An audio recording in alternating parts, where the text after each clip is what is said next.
A limestone mansion sits sealed behind iron gates in Missouri, its rooms frozen in time. 24,000 square feet of ornamental excess that nobody has lived in for years. The locals don't talk about it much, but when they do, they mention the pool that hasn't held water since the 70s. They mention the young women who died there. They mention how wealth that vast seems to bend the rules that govern everyone else. This is Grant's farm, the estate of August Anheuser-Busch Jr., known to everyone as Gussie. It's the monument to a beer dynasty that conquered America, then tore itself apart. To understand why this palace became a prison, I need to start not with limestone and scandal, but with a failing brewery on the banks of the Mississippi River. 1857. Street. Louis was drowning in Germans. They came by the thousands, fleeing political upheaval in Europe, bringing their language, their churches, and their unshakable conviction that Americans didn't understand beer. The city's riverfront sprouted breweries like weeds, most of them mediocre, all of them struggling. Eberhard Anheuser was a soap manufacturer who saw opportunity in failure. In 1860, he purchased the Bavarian Brewery on Carondelet Avenue. The business was bankrupt, its beer forgettable, its future non-existent. But Anheuser had vision, and more critically, he had a son-in-law who understood something most businessmen missed. Adolphus Busch married Anheuser's daughter Lily in 1861.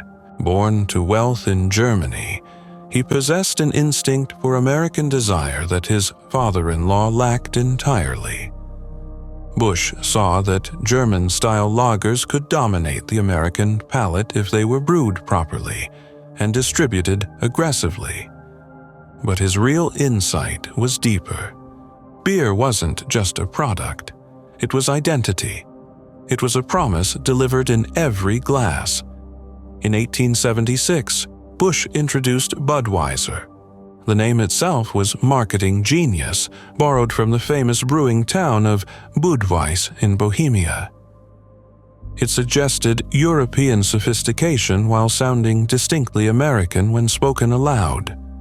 The beer was lighter than traditional German lagers, more refreshing, easier to drink in quantity. Americans didn't want heavy Munich darks. They wanted something they could consume all afternoon. Distribution separated Busch from every competitor. He pioneered the use of refrigerated rail cars, letting beer travel vast distances without spoiling. He built ice houses across the country. He perfected pasteurization techniques that extended shelf life. And he marketed relentlessly, plastering the Budweiser name on calendars, pocket knives, and elaborate oil paintings distributed to saloons nationwide. By the 1890s, Anheuser-Busch was producing over 1 million barrels annually. The Bavarian Brewery had become a sprawling industrial complex covering multiple city blocks. The company employed thousands. The Busch family had become synonymous with saint. Louis itself, their fortune rivaling the greatest industrial dynasties of the Gilded Age. Adolphus didn't just build a brewery. He built monuments to prove he'd succeeded. His home on South Grand Avenue was a French Renaissance palace with stained glass windows, imported marble, and art collections that belonged in museums. He purchased 281 acres of rolling Missouri woodland west of the city and transformed it into a gentleman's farm, complete with ornamental gates and exotic animals. He called it Grant's Farm, purchasing it from descendants of President Ulysses S. Grant, who had farmed the land before the Civil War made him famous. The name carried weight.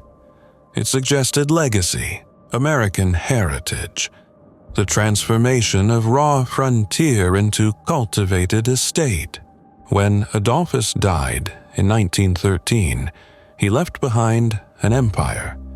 His son, August Busch Sr., took control, steering the company through the nightmare of Prohibition by pivoting to near beer, soft drinks, and ice cream. When Prohibition ended in 1933, Anheuser-Busch was positioned to dominate a newly legal industry. The company exploded across America like a flood breaking through a dam. But this isn't August Sr.'s story. This is about his son, August Anheuser-Busch Jr., March 28, 1899. Gussie entered a world of absolute certainty. His family owned the largest brewery in America. Their name was carved into the St. Louis skyline. Their fortune seemed as permanent as the Mississippi River that had made it possible. From birth, Gussie was groomed for succession. He attended prep schools where the sons of America's elite learned to carry themselves with the confidence that comes from never wanting anything. He went to college not to discover himself, but to fulfill expectations. Every choice had been made before he was old enough to understand what choice meant. But Gussie was different from his father in ways that would prove catastrophic. Where August Sr. was methodical and serious, Gussie was impulsive and passionate. Where his father saw the brewery as a business requiring sober stewardship, Gussie saw it as a stage for grand gestures. He loved horses. He loved spectacle. He loved the attention that came from being a Busch in St. Louis. In 1918, still a teenager, he enlisted during World War I. He served stateside, never seeing combat.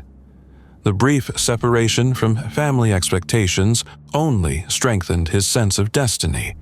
When he returned to St. Louis, he married Marie Church, a woman from local society who understood what it meant to be a Busch bride. The marriage was proper, expected, and ultimately doomed.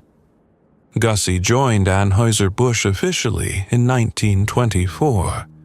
Working his way through various departments, the way heirs to empires always work their way up, with everyone knowing exactly where he'd end. His father assigned him to learn brewing operations, distribution, marketing. But what Gussie really loved was promotion, the spectacle, the showmanship. 1933. Prohibition ended. Gussie masterminded one of the most brilliant marketing coups in American history. As Anheuser-Busch prepared to resume beer production, he arranged for a team of Clydesdale horses to deliver the first case of post-Prohibition Budweiser to New York Governor Al Smith, who had been a vocal opponent of the alcohol ban. The sight of those magnificent horses pulling a red and gold beer wagon through Manhattan traffic captured America's imagination instantly. The Budweiser Clydesdales became icons overnight. Gussie expanded the program, breeding and training multiple teams, sending them on tours across the country. The horses represented everything the Busch family wanted America to associate with their beer: strength, beauty, tradition, a connection to a romanticized past. They were living advertisements, and they were Gussie's vision. His father, August Sr., recognized his son's talent for promotion, even as he worried about his impulsiveness. In 1946, he made Gussie president of Anheuser-Busch, though he retained the title of chairman. It was a compromise that satisfied nobody. August Sr. couldn't fully let go. Gussie couldn't fully take control. The tension simmered for nearly a decade. Then, in 1956, August Sr. finally died at age 90. After 43 years leading Anheuser-Busch through Prohibition and war and unprecedented growth, the old man's grip finally loosened. At 57 years old, Gussie Busch became the undisputed master of everything his grandfather and father had built. The brewery was his. The fortune was his. The legacy was his. And Gussie, finally freed to rule without his father's shadow, was about to make decisions that would haunt his family for generations. Because Grant's farm, that country estate his grandfather had purchased, was about to become something neither monument nor home, but something far stranger and darker. Grant's farm stretched across rolling Missouri woodland, a country estate that Adolphus Busch had purchased as a weekend retreat. The land was perfect for riding, for hunting, for hosting the kind of outdoor gatherings that announced your status to St. Louis society. But when Gussie finally took full control of Anheuser-Busch in 1956, he saw something beyond a simple country house. He saw a blank canvas waiting for his vision. The existing main house was respectable, traditional, adequate for his father's modest entertaining. Adequate wasn't good enough. Gussie wanted something that would make people stop and stare, something that announced the Busch family had arrived at a level of success that demanded architectural recognition. Construction began in the late 1950s. The transformation was total.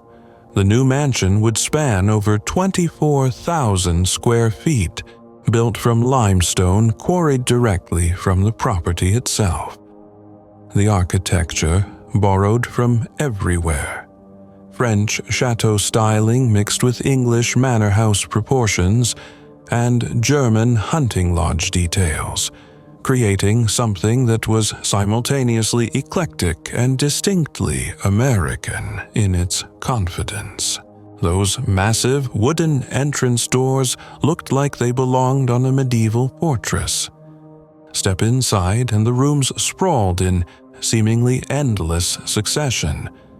Grand entry hall with sweeping staircase, formal dining room designed to seat 30 guests comfortably, library paneled in dark wood where cigars and brandy would accompany business discussions, billiard room for after-dinner entertainment, multiple parlors for various social functions, bedrooms enough to house a small hotel's worth of weekend guests.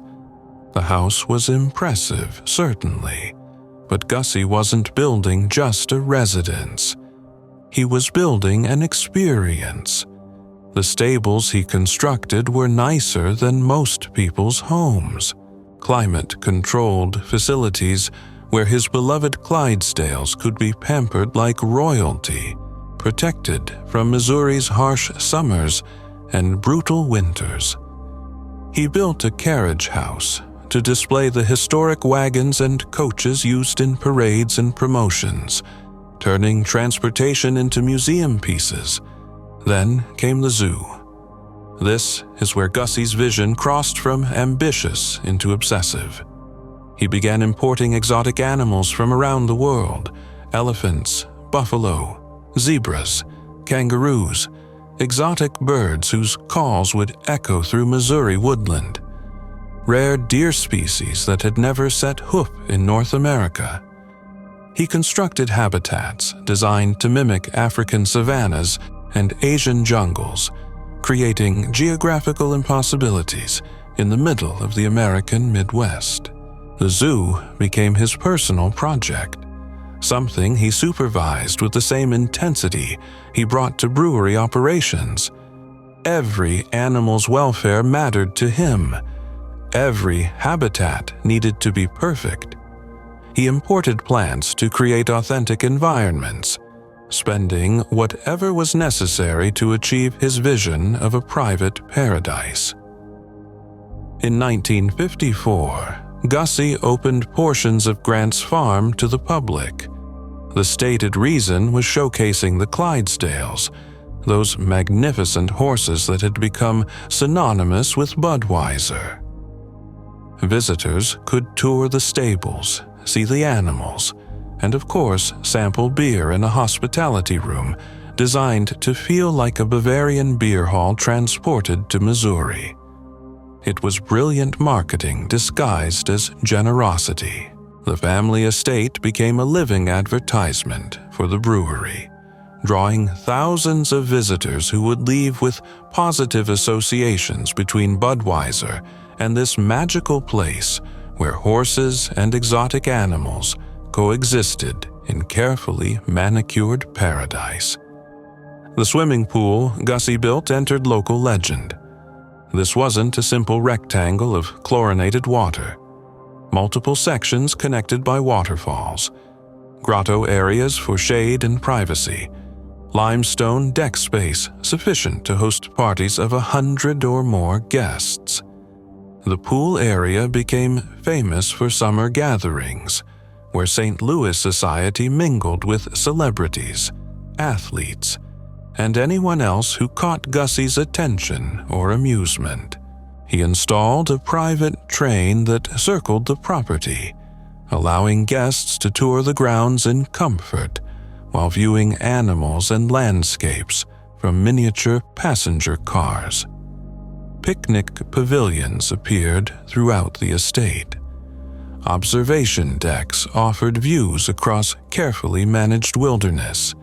He created a private deer park where hundreds of animals could roam in what appeared to be natural habitat, but was actually meticulously controlled environment.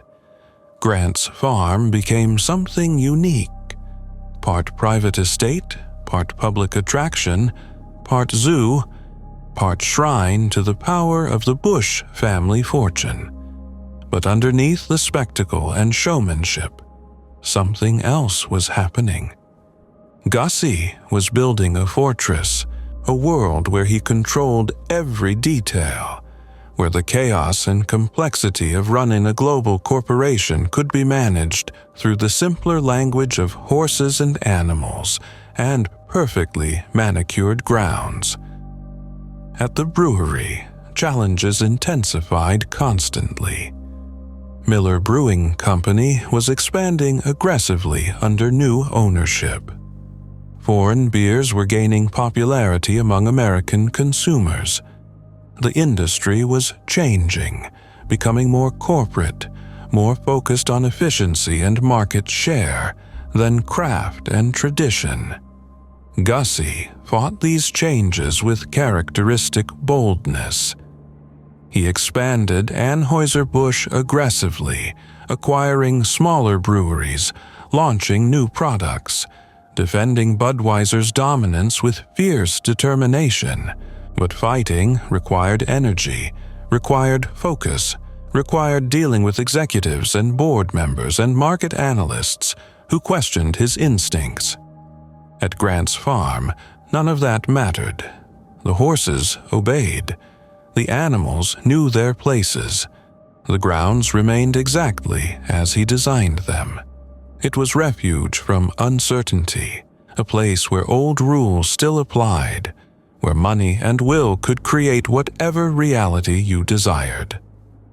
His marriage to Marie had ended in divorce back in 1934. Scandalous at the time, though increasingly common among the wealthy.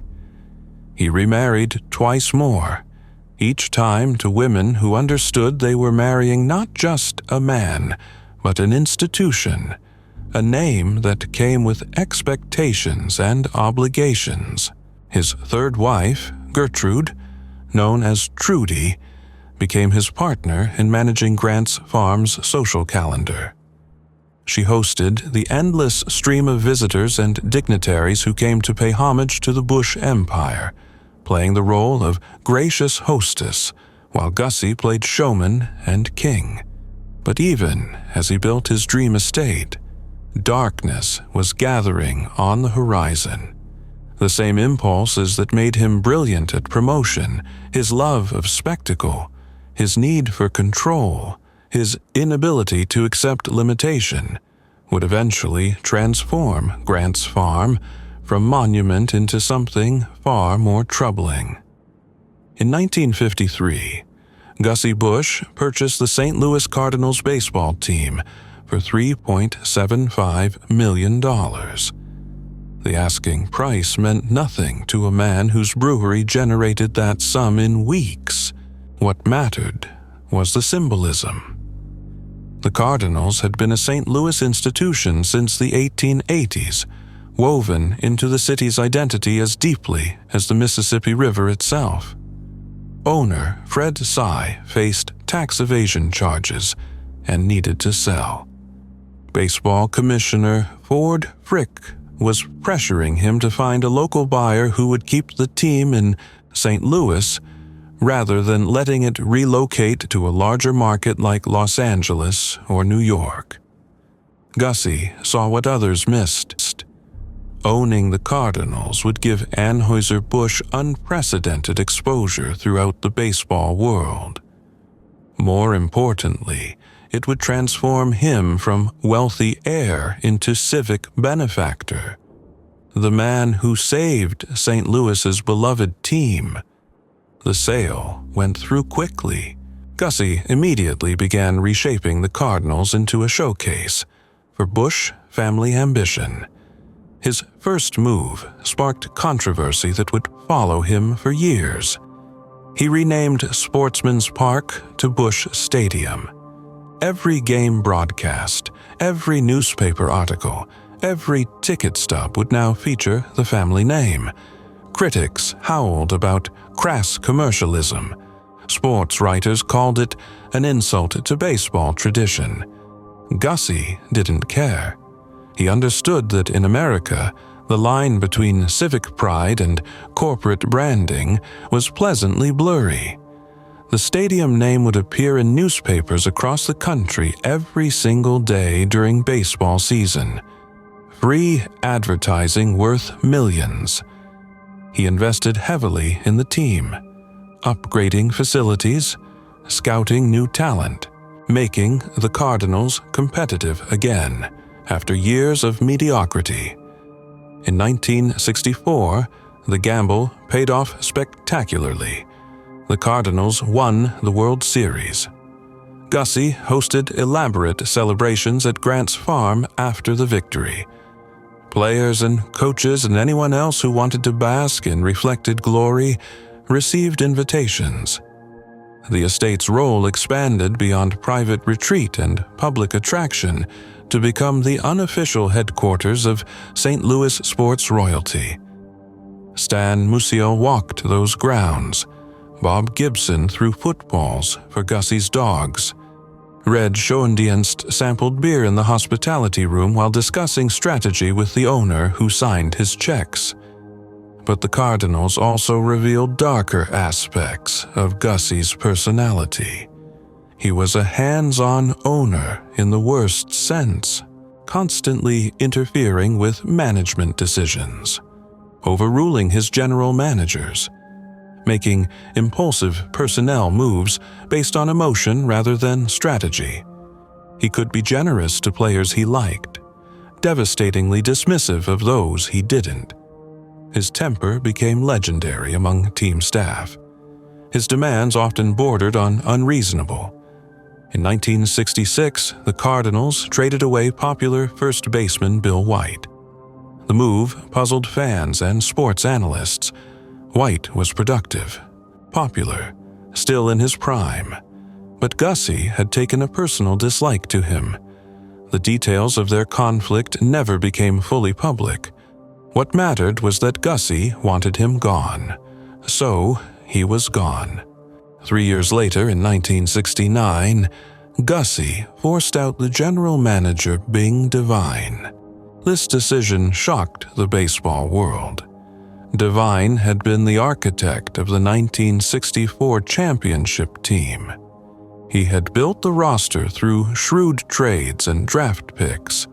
He had transformed the Cardinals from also-rans into champions.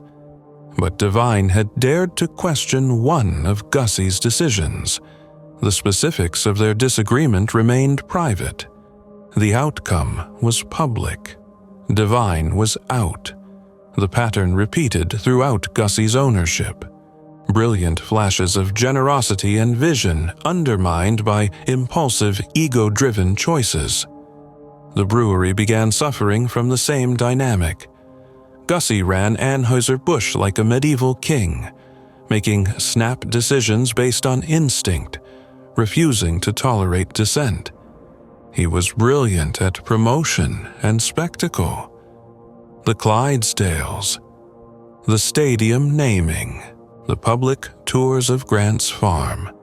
All of it was masterful marketing, but day-to-day management of a massive corporation required patience and delegation, qualities Gussie lacked entirely. He alienated talented executives who grew tired of his unpredictable moods. He created a culture of fear where managers were terrified to bring him bad news. He made strategic blunders that allowed competitors to gain ground. Miller Brewing Company was the most dangerous threat. Acquired by Philip Morris in 1970, Miller had deep pockets and aggressive management. In 1975, they launched Miller Lite with a marketing campaign that revolutionized the industry. The idea of a lower-calorie beer that still tasted good appealed to health-conscious consumers. The advertising was brilliant, featuring retired athletes in humorous commercials. The tagline, "Tastes great, less filling," became part of American culture. Gussie initially dismissed light beer as a fad, a gimmick that would fade. He refused to develop a competitive product. His instincts, usually reliable, betrayed him completely. Light beer wasn't a fad. It was the future. By the time Anheuser-Busch finally launched Natural Light in 1977 and Bud Light in 1982, Miller had already captured significant market share. At Grant's farm, Gussie's behavior became increasingly erratic. He would host elaborate parties one week, retreat into brooding isolation the next. He drank heavily, not his own beer. He preferred wine and spirits.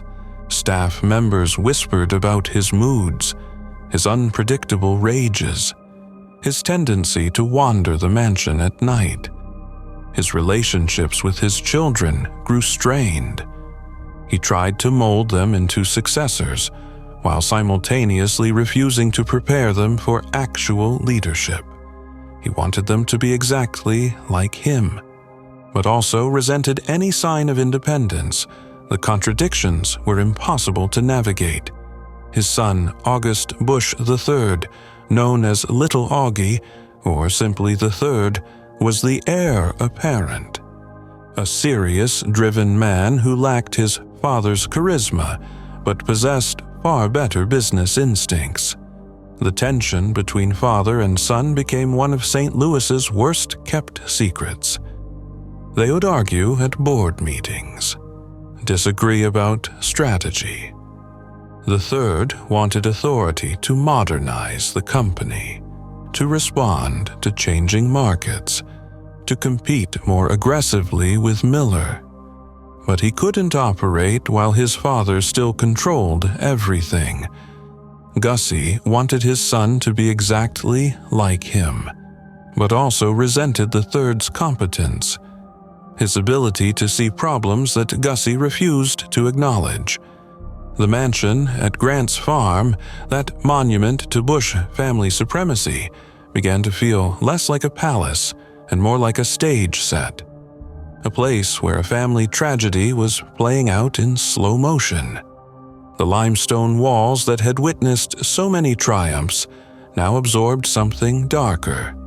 Arguments between father and son, Gussie's increasing isolation, his wife Trudy trying to maintain appearances while watching her husband deteriorate, the staff walking on eggshells, never knowing which version of Gussie they would encounter on any given day. Then came December 19th, 1974, a date that would forever divide Grant's Farm's history into before and after. The darkness that had always lurked at the edges finally moved to the center. What happened on December 19th, 1974 was this.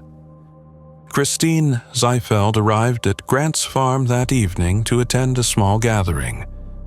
She was 22, a friend of the family, someone who had been to the estate many times before. The night was cold. The limestone mansion glowed with interior lights against the winter darkness. Inside, a handful of guests mingled in the grand rooms. Drinks flowed. Conversations drifted through the halls. At some point during the evening, Christine moved away from the main gathering.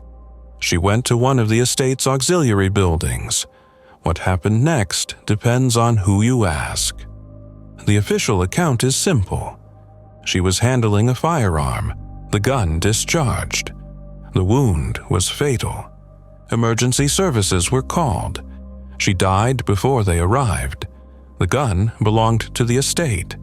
It was kept in that building. The death was ruled accidental. No criminal charges were filed. But the simplicity of that narrative raised more questions than it answered. Why was Christine handling a gun? Who else was present in that building? What were the exact circumstances that led to the discharge? These questions circulated through St. Louis society immediately. Whispers in country clubs, speculation at dinner parties. The Bush family's response was swift and coordinated. Lawyers descended. Public statements were carefully crafted. The message was consistent. This was a tragic accident. Nothing more. The investigation moved with remarkable speed. Local authorities who had close relationships with the Bush family conducted interviews. Evidence was collected and catalogued. Within days, the case was essentially closed. An accident, a terrible misfortune. No one to blame.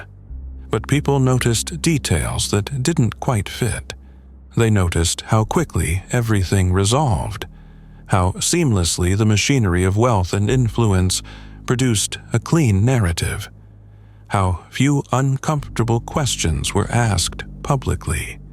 The Zeifeld family received a financial settlement. The terms were confidential. They signed agreements preventing them from discussing the case. This was standard practice for high-profile deaths involving wealthy families, but it also ensured that certain details would never become public. The effect on Grant's Farm was immediate and profound. Staff members who had worked there for years began to feel differently about the place. The building where Christine died became somewhere people avoided, not because they believed in ghosts, but because the tragedy had stained it, made it a reminder of something that shouldn't have happened. Gussie was devastated. Whatever the exact circumstances, a young woman had died on his property, at his estate, in a building he owned. The guilt consumed him. He had always seen Grant's Farm as his sanctuary, his fortress, the place where he controlled everything. Now, it was the site of a death he couldn't control or fix or make disappear. Trudy handled the public-facing aspects.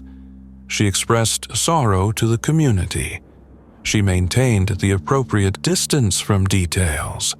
She protected her husband from the worst of the scrutiny. But privately, the tragedy accelerated the deterioration already happening in their lives. For August Bush III, Christine's death became ammunition in his campaign to take control from his father. He argued at board meetings that Gussie was no longer capable of managing the brewery, that his judgment was compromised, that the family needed new leadership. The argument wasn't entirely about Christine. It was about years of accumulated concerns. But her death provided a catalyst, a moment when the board could no longer ignore what had become obvious. Gussie was losing his grip. The Cardinals were struggling. The brewery was losing market share to Miller.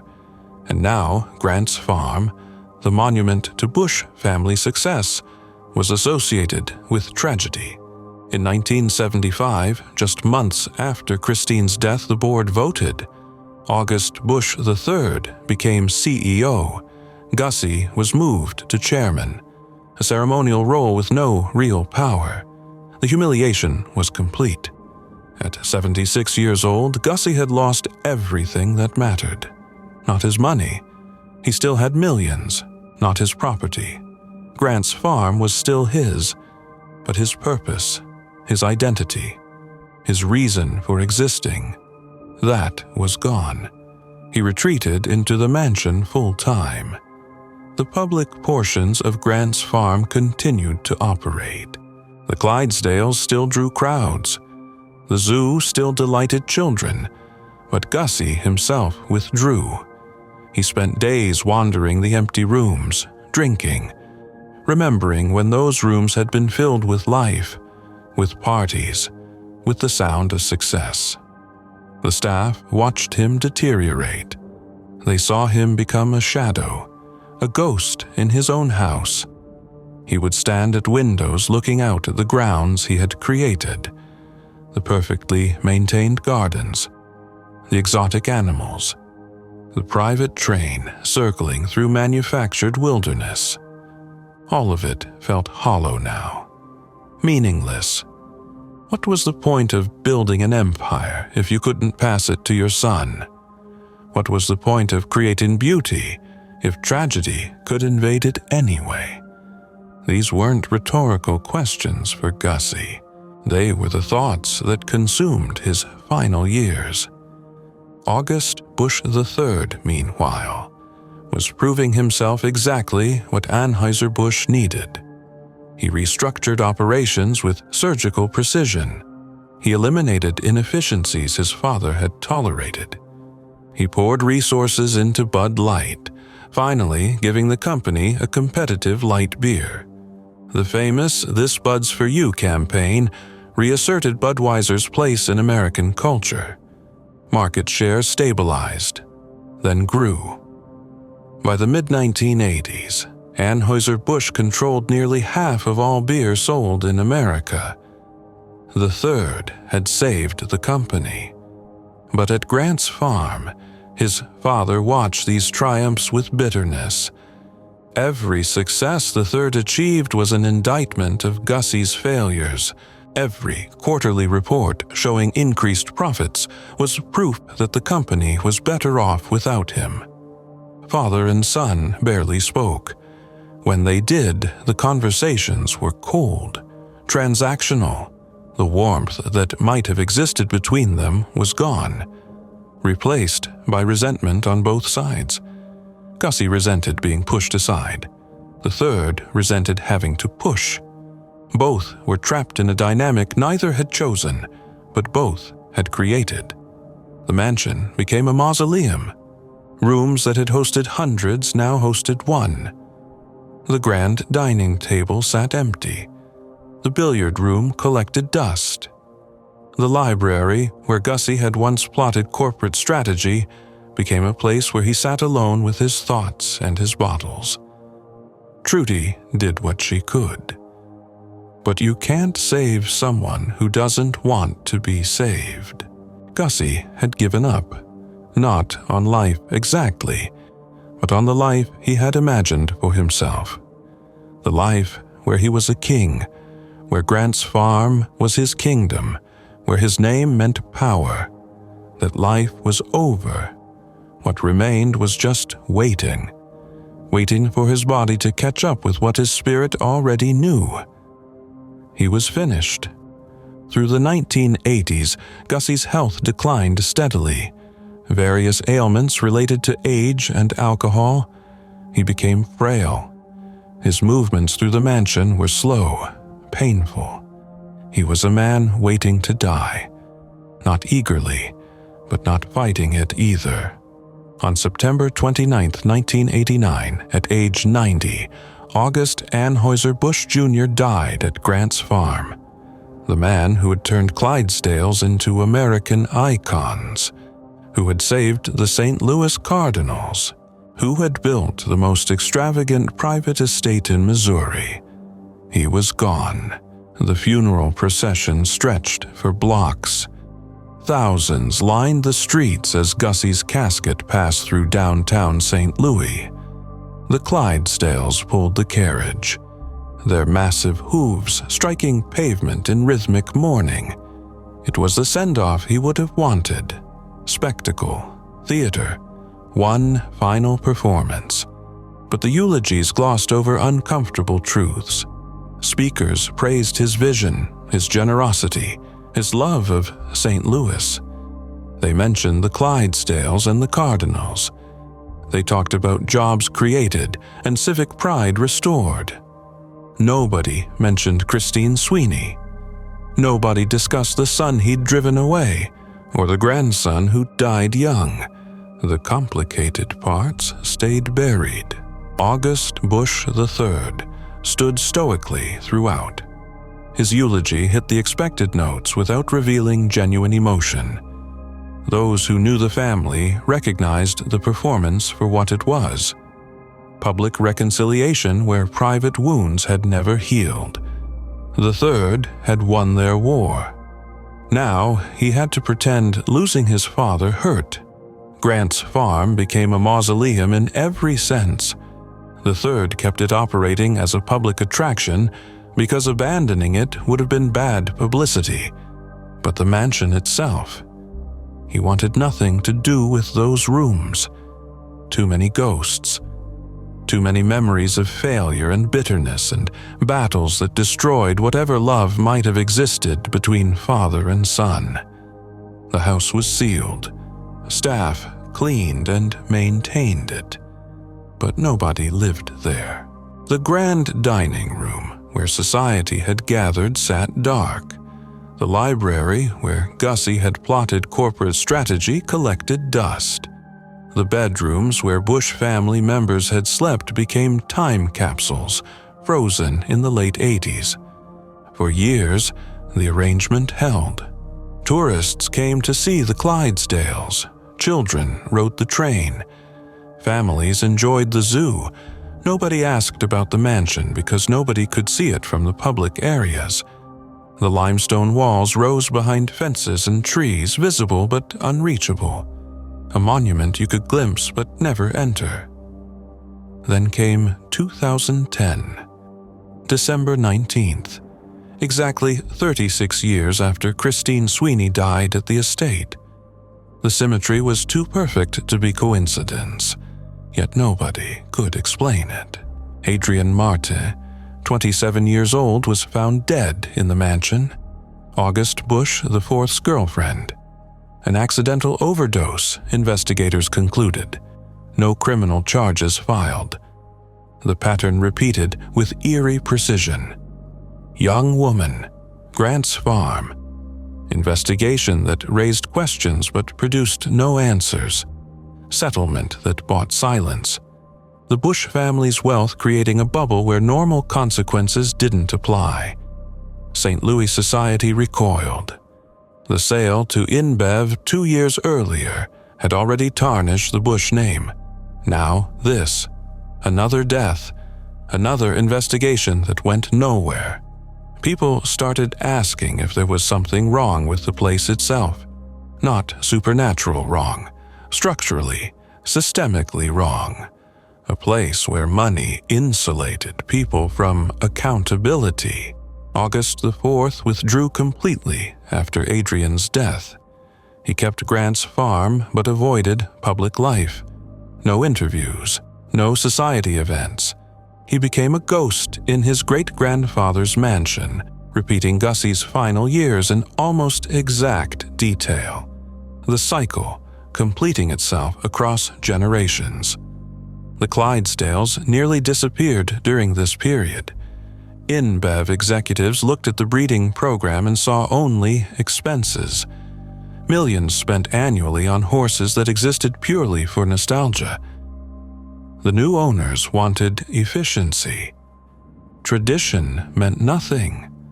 When rumors leaked that InBev planned to eliminate the Clydesdales, the backlash was immediate and ferocious. Thousands contacted the company. Politicians threatened intervention. Business analysts argued that destroying such an iconic symbol would damage Budweiser more than maintaining the horse's cost. InBev backed down. The horses stayed, but they weren't a family passion anymore. They were corporate assets. Their existence justified by marketing metrics rather than love. Gussie would have been heartbroken. His greatest creation reduced to a line item on a balance sheet. Today, Grant's farm operates in a strange liminal state. The public attraction continues.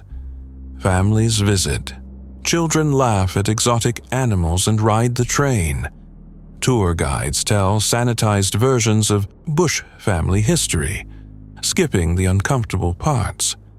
Most visitors have no idea about Christine or Adrienne. They don't know about the corporate battles or family dysfunction. They just see horses and have a nice afternoon. The mansion remains closed. 24,000 square feet sitting empty. August the 4th owns it, but reportedly rarely stays there. Developers have expressed interest. Preservationists argue it should become a museum. Nothing happens. The property exists in legal and emotional limbo. Nobody knows what to do with a house that's witnessed too much. Walk the public areas today, and you feel the weight of everything that happened here. The Clydesdales are still magnificent, still powerful, but they're advertisements for a company that no longer exists in the form that created them. The zoo animals still draw crowds, but they're remnants of Gussie's ego project. The train still circles the property, carrying tourists through manufactured wilderness that's really just another form of control. Beyond the fences, the mansion waits.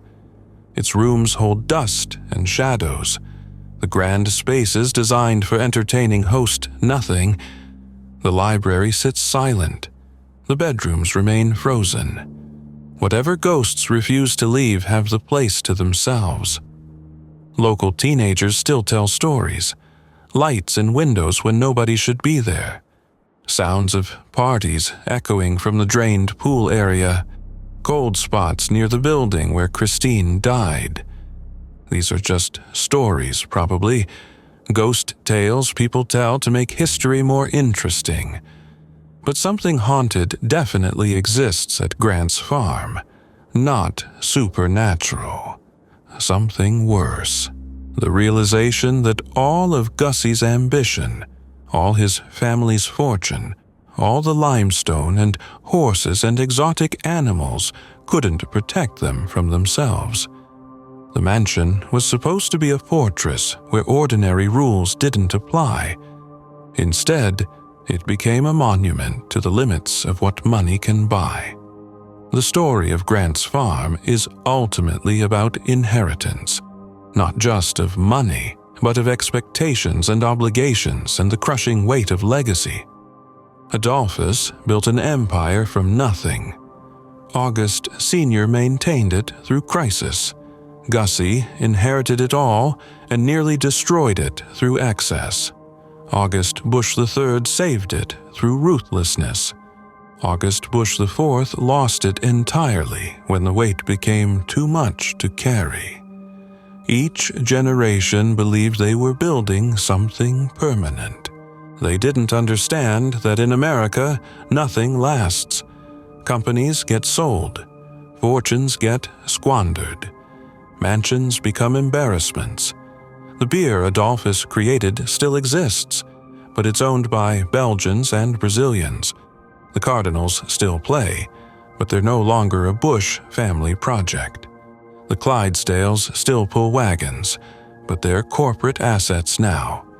Only Grant's Farm remains, and it remains as a question mark.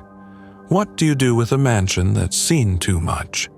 How do you preserve a legacy tainted by tragedy? Can a building ever be just a building, or does it absorb the character of everyone who lived within its walls? Maybe Grant's Farm is supposed to stand as a warning, a reminder that monuments we build to our own glory can become prisons, that fortunes we accumulate can crush those who inherit them, that the American dream contains within it the seeds of American tragedy. The mansion stands empty now, holding its secrets close. The public can visit the grounds, but not the house. Maybe that's how it should be. Maybe some stories are too dark for museum placards and guided tours. Or maybe someday, when enough time has passed to turn horror into history, the doors will open. Future visitors will walk those grand rooms and learn about the Busch family's contributions to St. Louis. The darker chapters will be footnotes, unpleasant but distant. That day hasn't come yet. For now, Grant's Farm exists between worlds, part public park, part private fortress, part celebration, part memorial. The limestone walls Gussie built still stand, weathering Missouri seasons, holding the weight of everything that happened within them. And somewhere in those sealed rooms, in the dust and silence and darkness, the mansion waits. The darkness came to Grant's Farm, not all at once, but slowly, tragedy by tragedy, failure by failure. Until the fairy tale the Busch family wanted to tell about themselves was overwhelmed by something they couldn't control with money or influence or carefully crafted public statements. Understanding what Grant's Farm represents requires stepping back from the specific tragedies, from Christine and Adrienne, from the corporate battles and family dysfunction. You need to see the pattern that repeats across American dynasties with depressing regularity. Adolphus Busch arrived in America with ambition and married into opportunity. He built something real, an empire constructed from understanding what people wanted before they knew they wanted it. Beer that tasted good, distribution that worked, marketing that created identity. He succeeded because he was building, not inheriting. His son August Sr. maintained that empire through Prohibition and Depression. He didn't expand dramatically. He preserved. He was a steward who understood his role. Keep what your father built alive until the next generation can take over. Then came Gussie, born into certainty, raised to rule, given an empire before he'd earned it. And that's where the story shifts from success to tragedy. Because Gussie had vision. He had talent. The Clydesdales proved that. The Cardinals proved that. Grant's Farm itself proved that. But he also had something his grandfather and father never possessed: the assumption that his position was permanent, that the empire existed to serve his ego rather than the other way around. He confused owning something with understanding it. The third saw this clearly. He watched his father make impulsive decisions, alienate talented people, ignore competitive threats. And when the third finally took control, he did what Gussie should have done decades earlier. He modernized. He competed. He saved Anheuser-Busch from irrelevance. But saving the company required destroying his father. There was no gentle way to remove Gussie from power, no diplomatic solution that would have preserved their relationship. The third had to choose between the company and his father. He chose correctly, and paid for it in ways that probably still haunt him.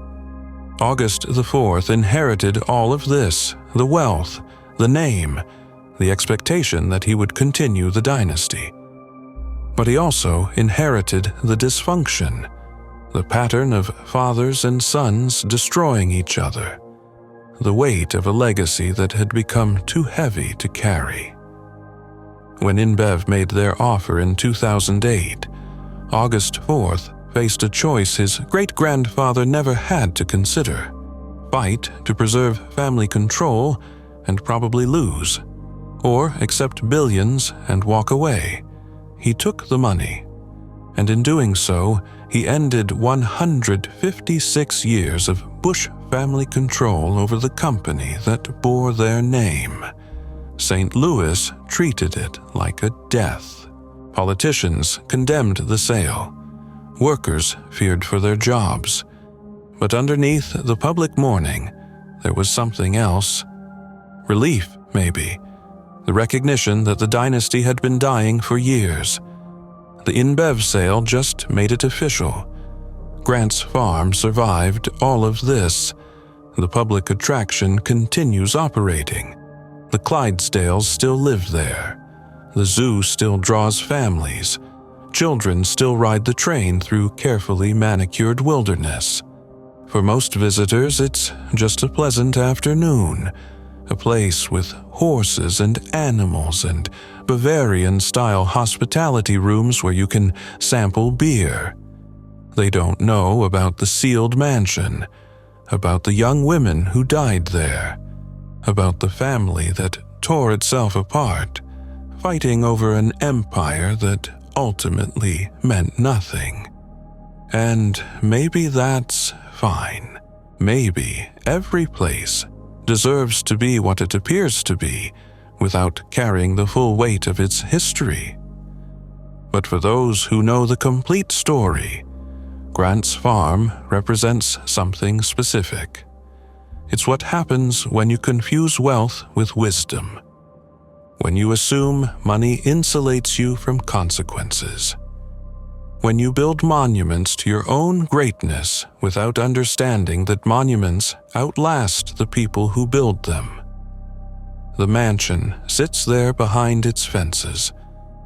24,000 square feet of limestone and excess, empty rooms that once hosted St. Louis society, libraries where corporate strategy was plotted, bedrooms where Busch family members slept. All of it frozen now, preserved but not lived in. A museum that nobody visits because it's not officially open. What should happen to it? The question has no good answer. Turn it into an actual museum and you're celebrating a dynasty that ended in tragedy and dysfunction. Tear it down and you're destroying something historically significant. Let it sit empty, and it becomes a monument to indecision. Maybe the current state is appropriate. A house that exists between categories, not quite public, not quite private, visible but inaccessible. A reminder that some stories are too complicated for simple narratives. The Busch family built one of the great American fortunes by selling beer.